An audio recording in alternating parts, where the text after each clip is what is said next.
செய்தி. ராணிப்பேட்டை மாவட்டம் காவிரிப்பக்கம் அடுத்த பானாவரம் பஜார் பகுதியில் கடையில் கடந்த 4/4/2025 மாலை 5 மணிக்கு பொருட்களை வாங்கிக் கொண்டு பணம் தராமல் கத்தி காட்டி மிரட்டி பணம் பறித்த சம்பவத்தில் ஈடுபட்ட மர்ம நபரை பானாவரம் காவல்துறையினர் தேடி வந்தனர்.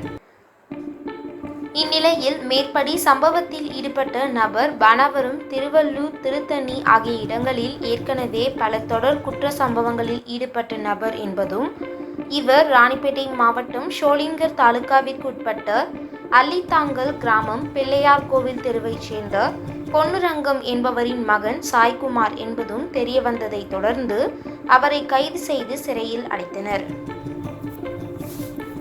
இதனிடையே மேலும் குற்ற சம்பவங்களை தடுக்கும் விதமாக மேற்கண்ட நபர் மீது கடுங்காவல் தண்டனை வழங்கி நடவடிக்கை எடுத்திட அரக்கோணம் துணை காவல் கண்காணிப்பாளர் மற்றும் மாவட்ட காவல் கண்காணிப்பாளர் ஆட்சியரிடம் பரிந்துரைத்ததின் பேரில் மாவட்ட ஆட்சியர் சந்திரகலா அவர்கள் சாய்குமாரை ஓராண்டு கடுங்காவல் சட்டத்தில் தண்டனை வழங்கிட உத்தரவிட்டார்.